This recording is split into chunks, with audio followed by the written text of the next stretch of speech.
Hi friends, आज हम समाजशास्त्र के एक बहुत ही इंपॉर्टेंट टॉपिक का नाम है संस्कृतिकरण, जिसे अंग्रेजी में कहते हैं सेंसिटाइजेशन। इसके बारे में काफी डिटेल्स चर्चा करेंगे। आप हमारे साथ बने रहिए ताकि आपको इसके बारे में जानकारी प्राप्त हो सके। टॉपिक है हमारा संस्कृतिकरण। परंपरागत रूप से देखें तो ऐसा माना जाता था कि जो जाति है, ये जन्म आधारित एक बहुत ही कठोर व्यवस्था है। जाति क्या हमारे एक जन्म आधारित एक बहुत ही कठोर व्यवस्था है, जिसमें परिवर्तन संभव नहीं है। एक बार जिसमें जिस जाति में जन्म ले लिया, उसका परिवर्तन नहीं हो सकता। हालांकि जो से हमारे समाजशास्त्री, प्रसिद्ध समाजशास्त्री एम एस श्रीनिवास, वो इस विचार को चुनौती देते हैं। वो ये नहीं मानते और ये कहते हैं कि जाति व्यवस्था उतनी भी कठोर नहीं है जितनी उसको समझा जाता है। ये कैसी है? एक लचीली व्यवस्था होती है। जाति क्या होती है? एक लचीली व्यवस्था होती है, जिसमें हमारे जातियों की स्थिति हमेशा के लिए एक जैसी नहीं होती, बल्कि उसमें परिवर्तन होता रहता है। और इसी बात को क्या बोलते हो? संस्कृतिकरण। फिर बात करेंगे हमारे संस्कृतिकरण की जो अवधारणा है, इसका विकास किस तरह से हुआ। सबसे पहले शुरुआत की बात करें तो एम एस श्रीनिवास ने जातिगत संस्तरण, जो हमारा हायरार्की है, व्यवस्था है, जो संस्तरण व्यवस्था है, इसको विवेचित करने के लिए सबसे पहले 1952 में, कब? 1952 में दक्षिण भारत के जो कुर्ग लोग हैं, उनके सामाजिक और आर्थिक जीवन का विश्लेषण किया। किसका? जो हमारे कर्नाटक के अंदर दक्षिण भारत में कुर्ग लोग, तो उनका इस सामाजिक और आर्थिक जीवन का विश्लेषण किया। कब? 1952 में। किसने? एम एन श्रीनिवास ने। फिर उन्होंने अवधारणा का प्रयोग किया। तो इसी विश्लेषण के आधार पर उन्होंने संस्कृतिकरण की अवधारणा का प्रयोग किया। इस विश्लेषण के आधार पर उन्होंने क्या किया? हमारे संस्कृतिकरण की अवधारणा का प्रयोग किया। बात करें, उन्होंने अवधारणा के आधार पे कुछ परिभाषाएं दी, जिनमें श्रीनिवासन के अनुसार परिभाषा क्या थी? तो संस्कृतिकरण क्या है? तो ये एक ऐसी प्रक्रिया है जिसके द्वारा, जो संस्कृतिकरण क्या है? एक ऐसी प्रक्रिया है जिसके द्वारा निम्न जातियां उच्च जातियों, खासकर ब्राह्मण के, किसके? ब्राह्मणों के रीति रिवाजों, संस्कारों, विश्वासों, जीवन विधि और अन्य जो सांस्कृतिक लक्षण या प्रणालियां, उनको ग्रहण करती है। तो एम एन श्रीनिवास के अनुसार संस्कृतिकरण क्या है? तो ये एक ऐसी प्रक्रिया है जिसके द्वारा जो हमारे निम्न जातियां होती है, वो क्या करती है? उच्च जातियां, जिसमें खासकर किसके? ब्राह्मण की बात आती है। तो ब्राह्मणों के रीति रिवाजों, संस्कारों, विश्वासों, जीवन विधि और अन्य सांस्कृतिक लक्षणों और प्रणालियों को ग्रहण करती है। तो जिसे हम क्या बोलते हैं? संस्कृतिकरण कहते हैं। सारांश में देखें तो संस्कृतिकरण क्या है? संस्कृतिकरण एक ऐसी प्रक्रिया की ओर संकेत करता है। संस्कृतिकरण क्या? हमारे संस्कृतिकरण एक ऐसी प्रक्रिया की ओर संकेत करता है जिसमें कोई निम्न समूह या फिर जाति सांस्कृतिक दृष्टि से जो प्रतिष्ठित समूह है, उसके रीति रिवाज, जीवन शैली, प्रथाओं और नामों का अनुकरण करती है। किस क्या करती है? उच्च मतलब प्रतिष्ठित समूह के रीति रिवाज, जीवन शैली, प्रथाओं और नामों का अनुकरण करके अपनी सामाजिक स्थिति को उच्च बनाने का प्रयास करती है। क्या करती है? अपनी सामाजिक स्थिति को उच्च बनाने का प्रयास करती है। और ऐसे परिवर्तनों के बाद निम्न जातियां उच्च स्थिति का दावा करने लगती हैं। यदि निम्न जातियों में इस प्रकार के परिवर्तन हो जाते हैं, तो ये निम्न जातियां क्या करती है? उच्च स्थिति का दावा करने लगती है। वास्तव में देखें तो इन दावों को समाज के द्वारा एक या दो पीढ़ी तक स्वीकार किए जाने के बाद उसे स्वीकृति मिल ही जाती है। यदि ये दावे समाज के द्वारा एक या दो पीढ़ियों से ज्यादा किए जाते हैं, तो उसे समाज से स्वीकृति भी मिल जाती है।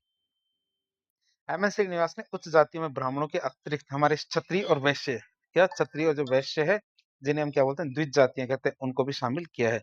द्विज जातियों को भी इसके अंदर शामिल किया। क्यों? क्योंकि जो निम्न जातियां हैं, इन द्विज जातियों का ही अनुकरण करती है। अब हम संस्कृतिकरण की विशेषताओं के बारे में देखेंगे। संस्कृतिकरण की कौन कौन सी विशेषताएं होती है? तो संस्कृतिकरण क्या है? एक बहुआयामी प्रक्रिया है। कैसी है? बहुआयामी प्रक्रिया है जिसकी बहुत सारी विशेषताएं हैं। बात करेंगे कौन कौन सी विशेषताएं। पहली विशेषता आती है दीर्घकालिक प्रक्रिया। संस्कृतिकरण एक दिन में या एक मिनट में नहीं हो सकती, इसके लिए बहुत लंबा समय लगता है। तो संस्कृतिकरण एक लंबी अवधि तक चलने वाली प्रक्रिया होती है। और इस अवधि में क्या होता है? निम्न जातियों को अपने दावे के लिए निरंतर दबाव बनाए रखना पड़ता है कि भैया हमारा दावा सही है, हम उच्च जाति की तरफ बढ़ रहे हैं। और इस दावे को बनाए रखने के लिए वो क्या करेंगे? निरंतर दबाव बनाए रखते हैं। फिर बहु अनुकरण की बात करें तो संस्कृतिकरण में निम्न जातियां केवल ब्राह्मणों का ही नहीं, बल्कि हमारे प्रभु जाति जो डोमिनेंट क्लास है, उनका भी अनुकरण करती है। तो संस्कृतिकरण में निम्न जातियां केवल ब्राह्मणों का ही नहीं, बल्कि हमारी प्रभु जाति मतलब डोमिनेंट क्लास का भी अनुकरण करती है। फिर सामूहिक प्रक्रिया की बात करें तो संस्कृतिकरण सामाजिक गतिशीलता की व्यक्तिगत क्रिया नहीं है, कि मतलब कोई भी एक व्यक्ति यदि प्रयास करता है तो ऐसा नहीं है संस्कृतिकरण हो रहा है। इसमें क्या सभी को एक साथ करना पड़ेगा। तो ये सामाजिक गतिशीलता की व्यक्तिगत प्रक्रिया नहीं है, बल्कि ये एक सामूहिक प्रक्रिया है। कोई एक व्यक्ति अपनी जाति की स्थिति को संस्कृति के माध्यम से नहीं बदल सकता। मतलब कोई एक व्यक्ति यदि प्रयास करता है, तो उससे उसकी जाति की स्थिति को नहीं बदला जा सकता, बल्कि पूरे के पूरे समूह को ये परिवर्तन अपनाना होगा, तभी ये स्थिति बदल सकती है। फिर दो तरफा प्रक्रिया की बात करें तो संस्कृतिकरण दो तरफा चलने वाली प्रक्रिया है, जहां हमारे निम्न जाति उच्च जाति से बहुत कुछ सीखती है, वहीं उच्च जातियां बहुत कुछ प्रदान भी करती है। तो आप इसे याद रखेंगे, निम्न जातियाँ खुद भी सीखती है, साथ ही साथ उच्च जातियाँ भी निम्न जातियों को कुछ न कुछ प्रदान करती है। उदाहरण के लिए देखें, तो ब्राह्मणों के लिए द्वारा किसके द्वारा? ब्राह्मणों के द्वारा प्रतिष्ठित देवी-देवताओं के स्थान पे स्थानीय देवताओं को पूजा जाना शुरू किया गया है। मतलब ब्राह्मण जो हमारे प्रतिष्ठित देवी-देवता हैं, जैसे हमारे हनुमान जी, गणेश जी, भगवान शंकर या फिर इस तरह के जो प्रतिष्ठित देवी-देवता हैं, उनकी तो पूजा करते ही करते थे, लेकिन ब्राह्मण अब जो स्थानीय देवी-देवता हैं, उनकी भी पूजा करने लगे हैं। जो हमारे क्या निम्न जाति के द्वारा पूजे जाते थे, अब ब्राह्मण भी उन्हें पूजते हैं। तो इस तरह से ये दो तरफ़ा प्रक्रिया है, मतलब उच्च जाति वाले भी निम्न जातियों से सीखते हैं और निम्न जाति वाले भी उच्च जातियों से सीखते हैं। फिर पदमूलक परिवर्तन की बात करें, पोजिशनल चेंज की, तो संस्कृतिकरण की प्रक्रिया में केवल पदमूलक मतलब पद की स्थिति में ही परिवर्तन होता है। किसमें? पद की स्थिति में ही परिवर्तन होता है, सामाजिक स्थिति में नहीं। कोई संरचनात्मक मूलक परिवर्तन नहीं होता। या संरचनात्मक मूलक परिवर्तन इसमें नहीं होता। मतलब निम्न जातियाँ जातिगत संस्करण में अपनी स्थिति उच्च कर लेती है। क्या निम्न जातियाँ क्या करती है? जातिगत संस्करण में अपनी स्थिति उच्च कर लेती है, परंतु इससे उनकी जो सामाजिक व्यवस्था है उसमें कोई भी परिवर्तन नहीं होता। मतलब जाति व्यवस्था की मूल संरचना वैसी की वैसी ही रहती है। हमारे किसमें? संस्कृतिकरण के बाद भी जाति की व्यवस्था तो वैसी की वैसी रहती है, लेकिन उनकी मतलब पदमूलक ही परिवर्तन होता है उसमें। फिर बात करें हमारे गतिशील अवधारणा की, तो संस्कृतिकरण क्या? एक गतिशील अवधारणा है। संस्कृतिकरण क्या? एक गतिशील अवधारणा है जो समय के साथ बदलती और विकसित होती रहती है। फिर सार्वभौमिक प्रक्रिया की बात करें, तो ये हमारी कैसी है? सार्वभौमिक प्रक्रिया, मतलब भारत के संदर्भ में देखें तो सांस्कृतिक एक सार्वभौमिक प्रक्रिया है जो भारत के लगभग सभी समाजों में पाई जाती है। जहाँ पे जाति व्यवस्था विद्यमान होती है, जहाँ जाति व्यवस्था होती है, वहाँ पे हमारी संस्कृतिकरण की अवधारणा देखने को मिलती है। जनजातियों में भी संस्कृतिकरण होता है। इसकी बात करें तो संस्कृतिकरण की प्रक्रिया न केवल निम्न जातियों में पाई जाती है, बल्कि जनजातियों में भी पाई जाती है, जो स्वयं को मुख्य धारा से जो क्या स्वयं को मुख्य धारा के हिंदू समाज में एकीकृत करने का प्रयास करती है। कि भैया वो सोचते हैं कि हम पिछड़े रह गए, पीछे रह गए, तो अब हम क्या करेंगे? हिंदू समाज में एकीकृत होने का प्रयास करेंगे। ये भी हमारे संस्कृतिकरण की प्रक्रिया है। बात करें विचारधारा का अनुकरण, तो संस्कृतिकरण की एक विशेषता विचार ग्रहण करने की भी है। तो संस्कृतिकरण की एक मुख्य विशेषता क्या है? विचार ग्रहण करने की भी है। और इस प्रक्रिया में निम्न जाति उच्च जाति की विचारधारा जैसे शुद्धता, अशुद्धता, कर्मकांड, इन सब का अनुकरण करने लगती है। निम्न जातियां भी ऐसा करने लगती है, जिसे विचारधारा का अनुकरण करना कहते हैं। फिर लौकिक कर्मकांडीय असमानता में कमी।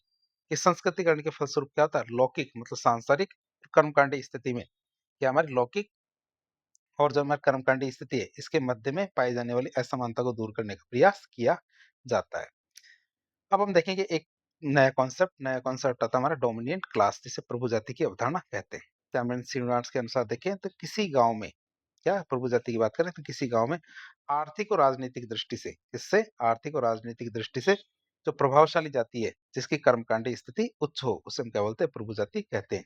जिसकी कर्मकांडी स्थिति उच्च हो, वो हमारी कौन सी कहलाती है? प्रभु जाति कहलाती है। और वो आर्थिक और राजनीतिक दृष्टि से प्रभावशाली जाति होनी चाहिए। एमएन निवास के अनुसार देखें तो प्रभु जाति या डोमिनेंट क्लास की अवधारणा को स्पष्ट करने के लिए उन्होंने कुछ बातें बताई है, जिससे पता चलता है कि कोई जाति डोमिनेंट क्लास है या नहीं। पहली विशेषता आती है उसकी कौन सी? संख्यात्मक शक्ति, मतलब न्यूमेरिकल स्ट्रेंथ। मतलब गांव या स्थानीय क्षेत्र में गांव या स्थानीय क्षेत्र में उस जाति के सदस्यों की संख्या सबसे अधिक होनी चाहिए। पहला तरीका कौन सा? प्रभु जाति का, उनकी संख्या सबसे ज्यादा होनी चाहिए।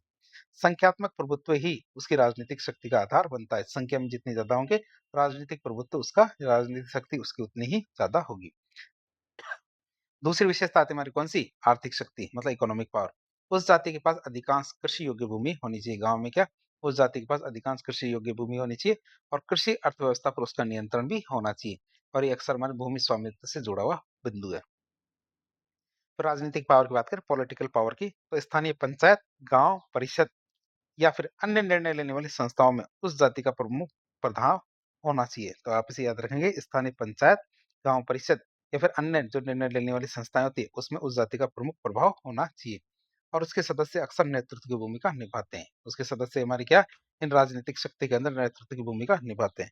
फिर उच्च अनुष्ठानिक स्थिति की बात करें, हाई रिचुअल स्टेटस की बात करें, तो यद्यपि ये कोई जरूरी नहीं है कि वह जाति ब्राह्मण हो और उसकी अनुष्ठानिक स्थिति अपेक्षाकृत उच्च हो। क्या? यद्यपि कोई ज़रूरी नहीं है कि वह जाति जिसका वो अनुकरण कर रहे हों, वो हमेशा ब्राह्मणी हो और उसकी अनुष्ठानिक स्थिति हमेशागत ऊँची हो, ताकि उसे अन्य जातियों का सम्मान मिले। यह अक्सर द्विज जाति में से कोई भी एक हो सकती है, मतलब वैश्य का भी अनुकरण कर सकते हैं, तो क्षत्रिय का भी अनुकरण कर सकते हैं, तो ब्राह्मण का भी कर सकते हैं। तो हमारे ये कोई ज़रूरी नहीं है केवल ब्राह्मण का ही अनुकरण किया जाता है। इनमें से किसी का भी किया जा सकता है।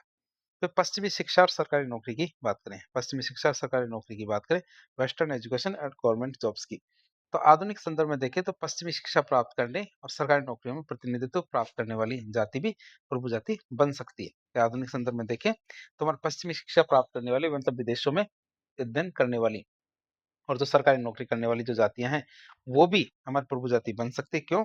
क्योंकि इससे उन्हें एक नई शक्ति और प्रभाव मिलता है। फिर कर्मकांडी उच्चता जरूरी नहीं है। या कर्मकांडी उच्चता जरूरी नहीं की बात करें तो इस जाति का परंपरागत रूप से जाति श्रेणी में उच्च होना आवश्यक नहीं है। इस जाति का परंपरागत रूप से जाति श्रेणी में उच्च होना कोई जरूरी नहीं। उदाहरण के लिए देखें जैसे हमारा जाट या फिर यादव जातियां जो हमें कर्मकांडों से ब्राह्मण के नीचे फिर भी कई गांवों में वो प्रभु जाति बन गई है। कई गांव में वो क्या प्रभु जाति बन गई जबकि वो हमारे क्या कर्म कांडों में ब्राह्मणों से नीचे है। वजह से उदाहरण देखें प्रभु जाति की तो प्रभु जातियां कौन कौन सी होती है। उत्तर भारत में जैसे हमारे अहीर जाट गुजर राजपूत ये हमारे प्रभु जातियां हैं। तो ये हमने प्रभु जाति की विशेषताएं देख रहे थे। बंगाल में हमारे सदगोप, ये बंगाल में हमारे सदगोप प्रभु जाति है। गुजरात में पाटीदार और राजपूत प्रभु जाति है। आंध्र प्रदेश में कम्मा और रेड्डी, मद्रास में वेल्लास, केरल में नायर और इजवन ये हमारे प्रभु जातियां हैं। श्रीनिवास जी की बात करें तो श्रीनिवास जी का मानना है कि किसी भी जाति को प्रभु जाति बनने के लिए इन सभी लक्षणों का होना आवश्यक नहीं है बल्कि इनमें से कुछ का मजबूत संयोजन ही उससे प्रभु जाति का अस्तित्व दे देता है। तो प्रभु जाति की विशेषताएं कौन कौन सी है। एक तुम्हारी संख्यात्मक शक्ति होनी चाहिए, फिर आर्थिक शक्ति, राजनीतिक शक्ति, उच्च अनुष्ठानिक शक्ति या फिर हमारे क्या पश्चिमी शिक्षा सरकारी नौकरी ये भी प्रभु जाति बना सकती है। कर्मकांडी उच्चता जरूरी नहीं है प्रभु जाति बनने के लिए। क्या कर्मकांडी उच्चता जरूरी नहीं है। अब हम देखेंगे संबंधित अवधारणाएं। प्रभु जाति से संबंधित कौन कौन सी अवधारणाएं उसकी बात करें। प्रभु जाति क्या संस्कृतिकरण से संबंधित कौन कौन सी अवधारणाएं। तो संस्कृतिकरण की अवधारणा से जुड़ी बहुत सारी अवधारणाएं कौन कौन सी है। पहला था रेफरेंस ग्रुप या संदर्भ समूह की बात करें तो ये क्या होता है। ऐसा समूह जिसका कोई व्यक्ति सदस्य नहीं है। ऐसा समूह जिसका कोई व्यक्ति सदस्य नहीं है किंतु उसका सदस्य बनना चाहता है और उसे आदर्श मानता है उसे हम संदर्भ समूह या रेफरेंस ग्रुप कहते हैं। तो संस्कृतिकरण में उच्च जाति संदर्भ समूह का काम करती है। कौन उच्च जाति क्या करती है संदर्भ समूह का काम करती है। फिर अग्रिम समाजीकरण की बात करें एंटिसिपेटरी सोशलाइजेशन की बात करें तो वो प्रक्रिया जिसके माध्यम से कोई व्यक्ति क्या संदर्भ समूह के कर्मकांडों और रीति रिवाजों को पहले ही सीखना प्रारंभ कर देता है। इसके संदर्भ समूह के जो कर्मकांड और रीति रिवाज है उनको पहले से ही सीखना प्रारंभ कर देता है ताकि भविष्य में उस समूह का वो सदस्य बन सके और उसके जैसा दिख सके। इसे हम कहते हैं अग्रिम समाजीकरण। फिर संस्कृतिकरण का उल्टा होता है विसंस्कृतिकरण या विसंस्कृतिकरण या फिर जिसे असंस्कृतिकरण भी कह सकते हैं। डिसेंसिटाइजेशन या डीकल्चराइजेशन भी कहते हैं। तो असंस्कृतिकरण या डिसेंसिटाइजेशन की अवधारणा एम एन श्रीनिवास के द्वारा दी गई। तो संस्कृतिकरण की अवधारणा होती है उसकी बिल्कुल विपरीत होती है। जहां हमारे संस्कृतिकरण में क्या होता है निचली जाति या फिर समूह क्या करते हैं उच्च जाति विशेषकर हमारे ब्राह्मण जाति के अनुष्ठानों रीति रिवाजों जीवन शैली और मूल्यों को अपनाकर अपनी सामाजिक स्थिति को ऊपर उठाने का प्रयास करते हैं। वही असंस्कृतिकरण इसका जस्ट उल्टा है। तो असंस्कृतिकरण वो प्रक्रिया होती है जहां हमारे एक उच्च जाति या समूह जिसमें हमारे क्या होता है एक उच्च जाति या फिर समूह अपनी पारंपरिक उच्च जाति की जो प्रथाएं होती अनुष्ठान होते जीवन शैली उसको त्याग देता है। उसको त्याग करके या फिर अपनी पहचान को छिपा करके छुप छुप के आधुनिक पश्चिमी या फिर स्थानीय गैर संस्कृत परंपराओं को अपना करके अपनी स्थिति को परिवर्तन करता है। जैसे ब्राह्मण मीट खाने लगे हैं ब्राह्मण शराब पीने लगे हैं।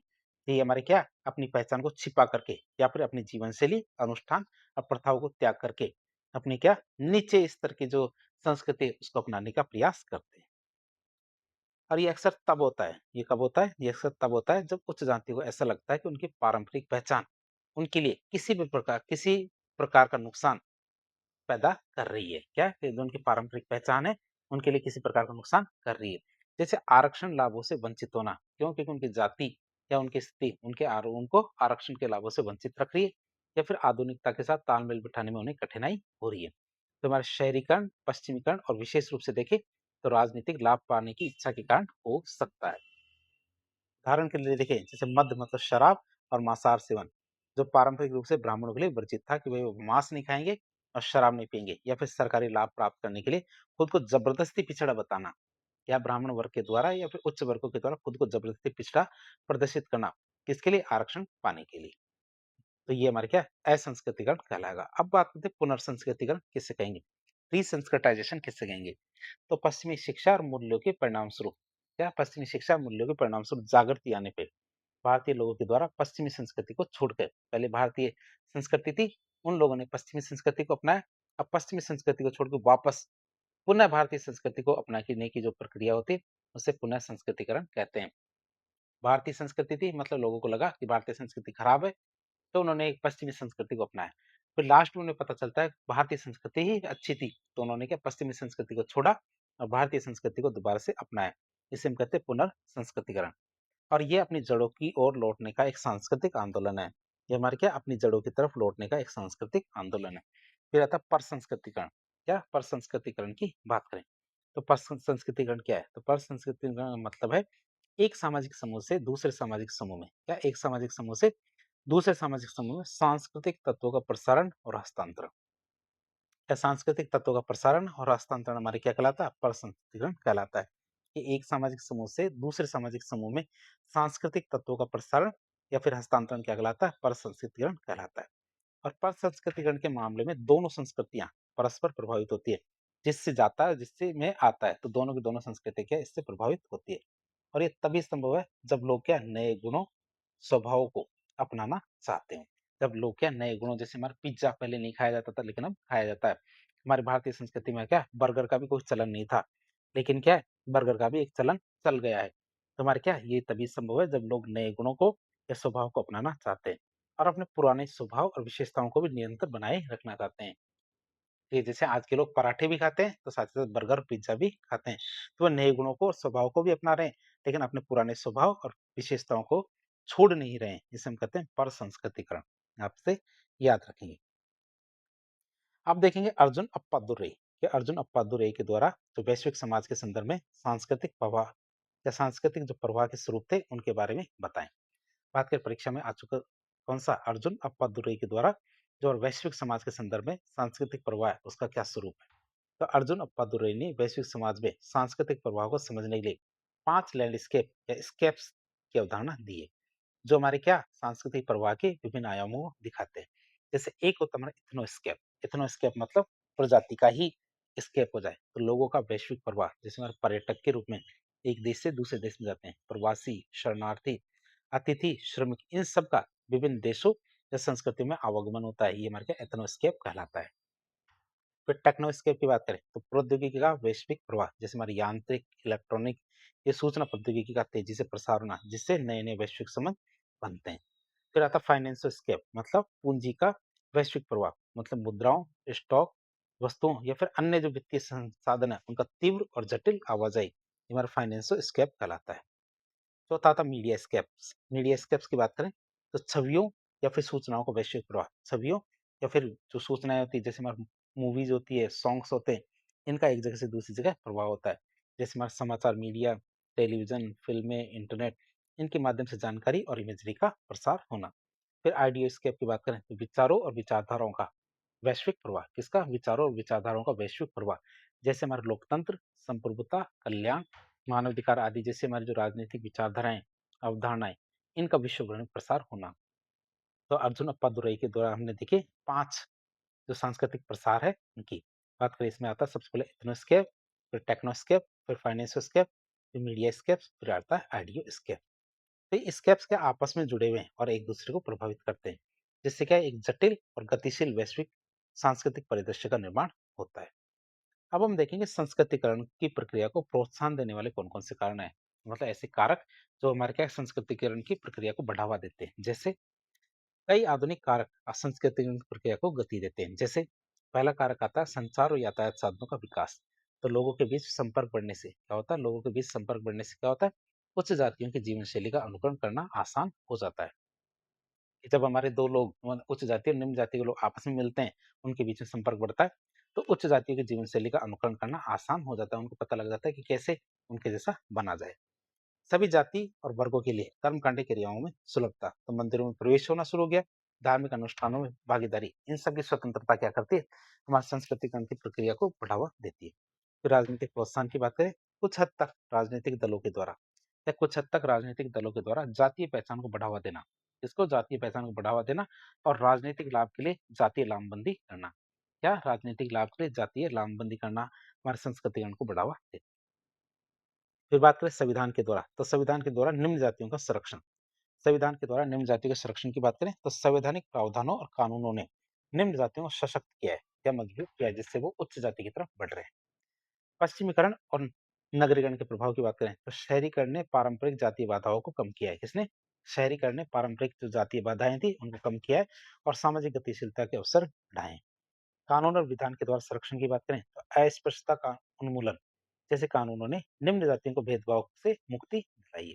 इसने कानून और विधान तो संविधान के द्वारा। अंतरजातीय और अनुलोम विवाह की बात करें, यद्यपि ये वैसे दुर्लभ होता है, ऐसे विवाह भी हमारी जातीय सीमाओं को धुंधला करते हैं। कौन सी? अंतरजातीय विवाह और अनुलोम विवाह। मतलब दो अलग अलग जातियों या वर्गों के बीच में विवाह होना हमारा अंतरजातीय अनुलोम विवाह कहलाता है। तो आधुनिक शिक्षा की बात करें, शिक्षा ने लोगों को अपनी सामाजिक स्थिति के प्रति अधिक जागरूक बनाया है। इस शिक्षा ने क्या किया? लोगों को अपनी सामाजिक स्थिति है, इस सामाजिक स्थिति में वो निम्न है या उच्च है, इन सब के प्रति बहुत ज्यादा जागरूक बनाया और उन्हें उच्च सामाजिक स्थिति प्राप्त करने के लिए प्रेरित किया है। क्या? उच्च सामाजिक स्थिति प्राप्त करने के लिए प्रेरित किया है। फिर बात करें सामाजिक सुधार आंदोलन, तो इन आंदोलनों ने जातिगत भेदभाव और असमानता के खिलाफ जागरूकता बढ़ाई है। अब हम देखेंगे संस्कृतिकरण के प्रभाव, किन किन क्षेत्रों में संस्कृतिकरण का प्रभाव पड़ा है। तो संस्कृतिकरण ने विभिन्न क्षेत्रों में बहुत सारे प्रभाव डाले। जैसे सामाजिक क्षेत्र की बात करें तो निम्न जातियां समाज में उच्च पद और प्रतिष्ठा प्राप्त कर रही है। उच्च जाति के लोगों के साथ लोगों का मेलजोल बढ़ा, निम्न जाति के लोगों का उच्च जाति के लोगों के साथ मेलजोल बढ़ा। आर्थिक क्षेत्र की बात करें तो हमारे व्यापार करने की स्वतंत्रता में वृद्धि हुई है। जिसमें व्यापार करने की स्वतंत्रता में वृद्धि हुई है। क्यों? क्योंकि जो पारंपरिक व्यवसाय थे उनके बंधन बहुत हद तक कमजोर हो गए हैं। इसमें जो पारंपरिक व्यवसाय थे जाति आधारित, उनके जो बंधन थे बहुत हद तक कमजोर हो गए। फिर आर्थिक उन्नति के अवसर भी बढ़े हैं, लोग कोई भी कार्य कर सकता है और आर्थिक स्थिति में अपने स्तर को ऊंचा कर पा रहा है। धार्मिक क्षेत्र की बात करें तो निम्न जाति के द्वारा उच्च जाति की जो धार्मिक क्रियाएं, अनुष्ठान, त्योहारों को अपनाया गया है। किनके द्वारा? निम्न जाति के द्वारा। मंदिर जाने, आरती करने, इन सब की स्वतंत्रता मिली है निम्न जातियों को भी। फिर जीवन शैली की बात करें तो उच्च जाति के कपड़े, खान पान जैसे शाकाहार ये का प्रयोग भी बढ़ा है। जो निम्न जातियां पहले जो मांसाहार करती थी, मद्यपान करती थी, अब उच्च जाति के कपड़े, खान पान जैसे शाकाहार को अपना रही है। बेहतर मकान, आधुनिक उत्पाद और सुविधाओं का प्रयोग भी बढ़ा है। संस्कृतिकरण का महत्व और उपयोगिता देखते हैं, मतलब संस्कृतिकरण क्यों जरूरी है, इसका महत्व और उपयोगिता की बात करें तो संस्कृतिकरण की अवधारणा भारतीय समाज के विश्लेषण के लिए बहुत ही ज्यादा जरूरी है। कैसे? पहला तरीका आता हमारा कौन सा? सामाजिक संरचना में परिवर्तन का अध्ययन। तो हमारे इसलिए जरूरी है, तो संस्कृतिकरण समाज की संरचना में होने वाली जो परिवर्तन है उसका अध्ययन करने में सहायक है। फिर सामाजिक स्थिति में परिवर्तन का अवसर की बात करें तो ये क्या करती है? निम्न जातियों को सामाजिक स्थिति में परिवर्तन करने का अवसर देती है कि उनकी यदि स्थिति निम्न है तो वह अवसर प्राप्त करके उच्च स्थिति को प्राप्त कर सकते हैं। जाति कठोरता में कमी की बात करें तो संस्कृतिकरण से जाति कठोरता में कमी आती है और उच्च जाति की सर्वोच्चता पर परोक्ष रूप से प्रहार करती है। किसपे? उच्च जाति की जो सर्वोच्चता है उस परोक्ष रूप से, इनडायरेक्ट रूप से प्रहार करती है। फिर अधिकारों और शिक्षा में वृद्धि की बात करें तो संस्कृतिकरण से क्या होता है? निम्न जातियों के अधिकारों में वृद्धि होती है। क्या? निम्न जातियों के अधिकारों में वृद्धि होती है और शिक्षा के स्तरों में भी वृद्धि होती है। क्यों? क्योंकि वे अनुकरण के माध्यम से आगे बढ़ती रहती है। फिर राजनीति में भागीदारी की बात करें तो निम्न जातियों की राजनीतिक भागीदारी में बढ़ोतरी हुई है। क्यों? क्योंकि वे अपनी एकजुटता को पहचानती है कि वे एकजुट रहेंगे तभी आगे बढ़ सकते हैं। फिर जातिगत भेदभाव में कमी की बात करें तो ये सीधे तौर पर भेदभाव को खत्म नहीं करती। ये क्या? हमारे सीधे तौर पर भेदभाव को खत्म नहीं करती, लेकिन अंतर जातीय दूरियों को कम करने में मदद करती है। मतलब संस्कृतिकरण क्या करती है? सीधे तौर पर भेदभाव को खत्म नहीं करती, लेकिन अंतर जातीय जो दूरियां हैं उनको कम करने में मदद करती है। जीवन शैली में सुधार की बात करें तो निम्न जातियों के जीवन शैली में सुधार होता है। क्यों? क्योंकि वे उच्च जाति के जीवन स्तर का अनुकरण करती है। फिर सामाजिक सांस्कृतिक गतिशीलता की बात करें तो संस्कृतिकरण भारतीय समाज में होने वाली जो सामाजिक सांस्कृतिक गतिशीलता है उसको दिखाती है। तो इस तरह से हमने सांस्कृतिकरण का महत्व देखा और वो भी किस क्या क्या? सामाजिक संरचना में परिवर्तन का अध्ययन करने में, सामाजिक स्थिति में परिवर्तन का अवसर के लिए, जाति कठोरता में इससे कमी आती है, अधिकार और शिक्षा में वृद्धि होती है, राजनीति में भागीदारी बढ़ती है, जातिगत भेदभाव में कमी आती है, जीवन शैली में सुधार होता है और सामाजिक सांस्कृतिक गतिशीलता बढ़ती है। अब देखेंगे हम संस्कृतिकरण का आलोचनात्मक विश्लेषण। मतलब संस्कृतिकरण की अवधारणा कुछ मामलों में आलोचना के लायक है, मतलब इनकी आलोचना की जा सकती है। जैसे संस्कृतिकरण की अवधारणा क्या है? सीमित अवधारणा। संस्कृतिकरण एक सीमित अवधारणा है। ये क्या करती है? समाज में होने वाले सभी परिवर्तनों को मापने के लिए पर्याप्त नहीं है। खासकर हमारे आधुनिक संदर्भ में, खासकर कहाँ? आधुनिक संदर्भ में, जहाँ हमारे आर्थिक और राजनीतिक कारक अधिक प्रभावी रहे हैं, वहाँ इसे नापा नहीं जा सकता। तो विषम और जटिल की बात करें तो संस्कृतिकरण एक विषम और जटिल अवधारणा है। संस्कृतिकरण क्या है? हमारा एक जटिल और विषम अवधारणा है। इसलिए इसे एक अवधारणा मानने की बजाय क्या है? अनेक अवधारणाओं का योग मानना फ़ायदेमंद है। ये कोई एक अवधारणा नहीं है, बल्कि इसमें क्या है? बहुत सारी अवधारणाएँ जिनका टोटल करके संस्कृतिकरण होता है। फिर तीसरी कमी की बात करें, उच्च जाति को श्रेष्ठतम सिद्ध करना, तो ये अवधारणा हमारे इम्प्लिसिटी मतलब अप्रत्यक्ष रूप से उच्च जाति को श्रेष्ठतम सिद्ध करती है। क्यों? क्योंकि ये मानती है कि निम्न जातियाँ ऊपर की ओर बढ़ने के लिए उन्हीं का अनुकरण करती है। तो अंतर्जातीय शत्रुता में वृद्धि होती है इससे। संस्कृतिकरण से अंतर्जातीय शत्रुता में वृद्धि होती है। क्यों? क्योंकि निम्न जातियाँ उच्च जाति के रीति-रिवाजों को अपनाती है और उच्च जाति इसे अपने विशेष अधिकार का हमला मानती है कि हमारे विशेष अधिकार है, उन पर निम्न जातियाँ हमला कर रही है। तो सांस्कृतिक परिवर्तन की अस्पष्ट व्याख्या की बात करें तो इससे हमारे सांस्कृतिक परिवर्तन की स्पष्ट व्याख्या नहीं की जा सकती। क्यों? क्योंकि ये केवल एक तरफा अनुकरण पे जोर देती है। ये क्या करती है? एक तरफा अनुकरण पे जोर देती है और जो अन्य कारक है उनको अनदेखा करती है। तो भेदभाव को विशेष अधिकार की बात करें तो इस अवधारणा में ऐसा प्रतीत होता है कि उच्च जाति के द्वारा निम्न जाति के प्रति भेदभाव है एक प्रकार का विशेष अधिकार है, जिसे हमारे निम्न जातियों को भी प्राप्त करना चाहती है कि निम्न जातियां भी इस भेदभाव को विशेष अधिकार को प्राप्त करके वो भी भेदभाव करना चाहती है। तो इन सभी आलोचनाओं के बावजूद संस्कृतिकरण की अवधारणा ने भारतीय सामाजिक व्यवस्था को समझने और सामाजिक गतिशीलता को विस्तृत रूप से विवेचित करने में बहुत ही महत्वपूर्ण सहयोग दिया है और ये हमारे भारतीय समाज में एक मौलिक और प्रभावशाली अवधारणा बनी हुई है। तो इस तरह के एक इन्फॉर्मेटिव वीडियो के जरिए हमने समाजशास्त्र का एक टॉपिक संस्कृतिकरण के बारे में काफी डिटेल से जानने की कोशिश की। इस प्रकार के इन्फॉर्मेटिव वीडियो देखने के लिए हमारे चैनल से जुड़े। वीडियो यदि पसंद आता है तो वीडियो को लाइक करें, चैनल को सब्सक्राइब करें, अपने दोस्तों के साथ शेयर करें। धन्यवाद।